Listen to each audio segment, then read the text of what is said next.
So hi everyone, we are the Party Film Sales. We are very happy to do this keynote at DOK München with the team, and thanks a lot to Adele, Carolina, Sina, and Dorothy. So pre-pandemic, we started a new adventure, a new brand called the Party Film Sales. We merged two former sales companies, DOK.Film International and DOK.fest, and we teamed up both the catalogs and the teams.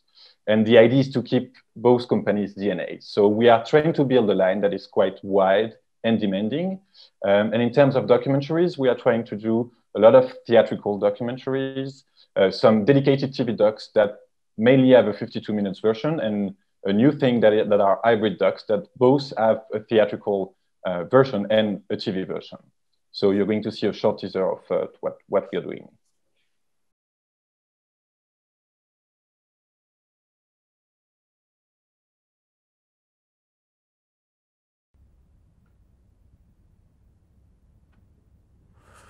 Listen, there comes a moment in a war of this sort when both parties lose the hope of defeating the other.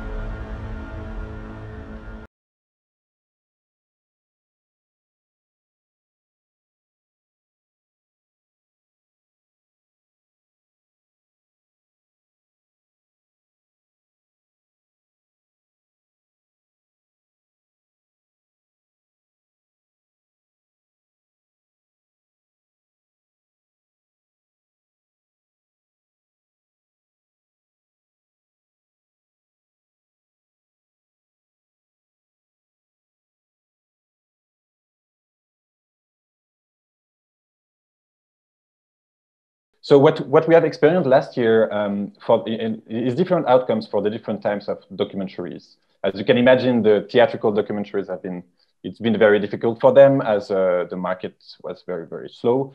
And also, as you of course know, the documentary markets, the theatrical documentary market is quite niche in most of the territories. So it's something that has not been very prioritized by buyers last year. And we still managed to launch a few of them, notably City Hall by Wiseman, Silence of the Tides, or The Last Hillbilly, that is here at the festival.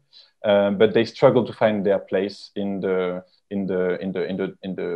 theaters and also in festivals, because festivals largely selected less films than the previous years. On the other hand, hybrid documentaries have been very successful for us. They managed to have very, very nice premieres in festivals that enabled us to reach out to TVs and platforms that were really interested in the fact that they have been exposed thanks to the festivals.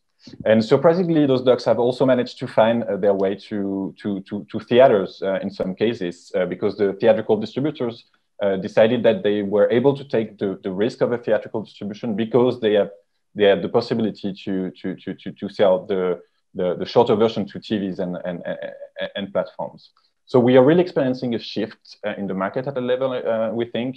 The theatrical docs are more difficult, and those hybrid docs perform very well. So it's also something that is translated in our acquisition strategy. So for the past year, we have been slowing down a lot the acquisition of theatrical docs and focused mainly on those hybrid docs. Although we, of course, because it's in our DNA and it is what we like to do, want to continue to acquire theatrical docs when the market will be a little more open. And it's also outlined by the fact that VOD platforms and TVs have been quite flexible the past year. And Estelle will talk to you more about that right now. And it's true that in this strange period, our TV and VOD networks have been a very big and important relay for our films. In terms of acquisition and follow-up, they've been really here, and they still are actually. It took some time during the first weeks after the lockdowns to find the right balance, being at home with the online markets, the conference call. But in the end, it creates new ways of working, and new partnership sets in some ways will remain.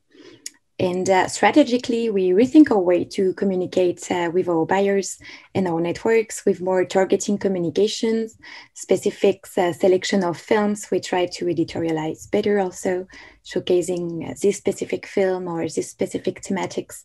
It allows us also to rework our own lineup. And I think it helped us also keeping the contact with our networks.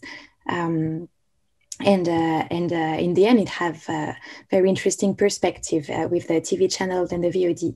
They have been, and they are very important broadcasting vectors, actually. And it's been very interesting to observe that at some point, we could have observed more flexibility from the platforms and the TV, and also between them. For example, regarding the discussions around the exclusivity or the period of exclusivity and the special opening of films, they feel concerned about their role to spotlight the films, and it was a very interesting and good way to allow this thanks to this flexibility. We can't predict if this perspective will be lasting, but it is reassuring to see, in a way, some support and solidarity inside the industry, which is also the path we'll have to encourage the most.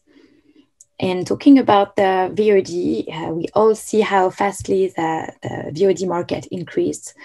And the numbers from the platforms we are working with, I'm not talking about the big 3 or 4 platforms, but more talking about the independent and niche ones. They can confirm it's been a success. And people were here, actually. They've been an important alternative during all the crises and also right now, offering more diversity in terms of cinema.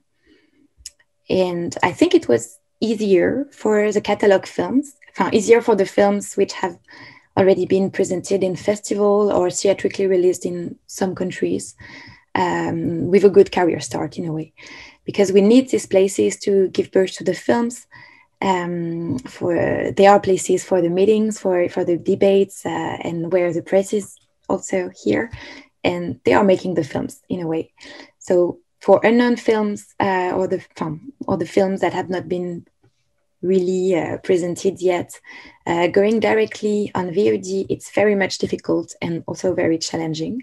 So the VOD platform are important and good ways of showing the films, but for the newest ones, they can be an obstacle to the meeting between the movies, its directors, and its audience, which is something so important when you show your movie for the first time after so many years of work. But that I let my colleague Clémence telling you more about this. Talking to you today from a more professional perspective, we wanted to raise the question of how much physical events and meetings can be actually crucial for the career of a film and a filmmaker. And it's even more the case for some documentaries whose the core essence is to create an ongoing conversation with the audience, and an audience who feels the need to explore through dialogue some crucial topics they've been discovering in the documentaries. Hopefully, the dialogue could continue during the COVID, thanks to the festivals who kept working digitally and having virtual editions. So thanks to all of them for that. But it's important to underline that bigger platforms, so the 3-4 ones Estelle mentioned earlier, and festivals are not always easy to combine. Of course, these big platforms can give a lot of money to a filmmaker, and at some point of his or her career, it can be very essential to access the best conditions possible. But what about the launch of the film? It's good to know actually that sometimes you're not able to promote the film when the platform decides to launch the film. It can actually be the day after the world premiere of this film. And it puts then a stop to any festival or educational exploitation of your film. The film belongs to the platform, and then they have exclusive rights on it. So it's really something that you have to be aware of when you go into that path. And for those who attended festivals, you know how such experience can be very nurturing and fulfilling. And after years of hard work, it's finally time for the film to flourish in other eyes, and for the audience to experience altogether the film, to enjoy the conversation and the impact of the film that the producer and filmmaker made. So of course, thinking that your film can be watchable by anyone in the world is something very strong, and it's a luck for those who are not able to buy a ticket for a festival or to drive until the next city where the cinemas are. But shall we actually sacrifice a possible window of live dialogue and physical encounter to this desire of total and sudden digital availability? As a sales agents, we actually intend to create a space where a balanced exploitation is possible. And we also believe that physical word of mouth around the film can only affect positively the future digital exploitation of the same film. And last but not least, we had the occasion to read or listen or talk with documentary filmmakers who mentioned how such meeting in a festival, such improvised dinner, such moving intervention in the audience, or such connection with someone who knows someone in this lost village actually helped them to make the next film, gave them a precious contact or an inspiring idea. So for us, the question is, how shall we keep on creating and inventing films if we no longer meet each other? How shall we tell and film this world if we miss opportunities to experience the same world together? These are very open questions, but they seem key ones to us. And we intend to create dialogue, bridges, and opportunities by representing films that can travel the world through festivals and local distributors. And as Estelle told you, this does not prevent them from becoming one day available on VOD. So thank you all for your attention, and let's now discuss all together after this talk.